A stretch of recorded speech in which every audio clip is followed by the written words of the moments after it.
កាប់ដែលវិនិច្ឆ័យទៅដោយហេតុ3យ៉ាងគឺ1វិនិច្ឆ័យទៅដោយភ្លើងឆេះ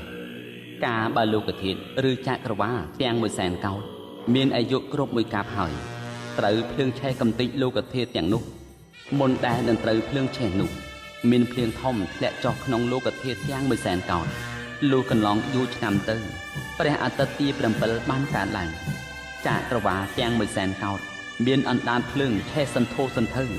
ឆេះរំសាយភ្នំកម្ពស់1 យោជន៍ជាដើមដរាបដល់ភ្នំសមេរុបណ្ដាលឲ្យវិញ្ញាណសាបសូន្យទៅ2វិញ្ញាណទៅដោយទឹកការបើលោកធាតុឬចក្រវាឡមួយមានអាយុមួយកាប់ហើយត្រូវវិញ្ញាណទៅវិញការដែលនឹងវិញ្ញាណទៅដោយទឹកនោះមានទំនងដូចជាវិញ្ញាណទៅដោយភ្លើងដែរ3កាប់វិញ្ញាណដោយខ្យល់ការបើលោកធាតុឬចក្រវាឡមានអាយុមួយកាប់ហើយត្រូវវិញ្ញាណទៅវិញការដែលនឹងវិញ្ញាណដោយខ្យល់នោះមានទំនងដូចគ្នានឹងវិញ្ញាណដូចភ្លើងដែរគ្រាន់តែប្លែកគ្នាដូចនេះគឺមហាមេឃញ៉ាំងខ្យល់ព្យុះធំឲ្យកើតឡើងបំបក់បំប៉ែមនៅធូលីល្អិតល្អិតឲ្យហុយទៅឯដងអាកាសវិញ្ញាណបាត់អស់ទៅជាមុនទើបបំបក់បំប៉ែមទើបនៅដីខ្សាច់គ្រោះតូចនិងគ្រោះធំមានដុំថ្មដរាបដល់ដើមឈើនិងភ្នំឲ្យប៉ះទង្គិចគ្នាអណ្ដែតទៅឯដងអាកាសវិញ្ញាណអស់ទៅឥតសេសសល់កំតិចទើបបំបក់បំបែកនៅផែនដីក្នុង100,000 កោដនៃចក្រវាឡនិងឋានសួគ៌6ជាន់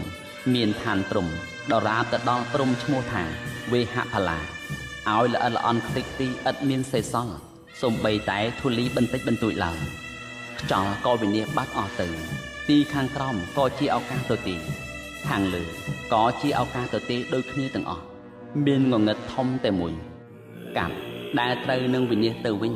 ដោយអាការៈ3យ៉ាងដោយរៀបរាប់មកនេះអាការៈទាំង3យ៉ាងនេះមិនមែនវិញ្ញាណផ្លាស់ប្ដូរគ្នាម្ដងម្នាក់នោះទេគឺវិញ្ញាណយ៉ាងនេះវិញ្ញាណដោយភ្លើង7 ដងវិញ្ញាណដោយទឹកម្ដងវិញ្ញាណដោយភ្លើងទឹកតែយ៉ាងនេះចំនួន63 ដងទើបវិញ្ញាណដោយខ្យល់ម្ដងនេះជាធម្មតានៃការវិញ្ញាណរបស់កម្ម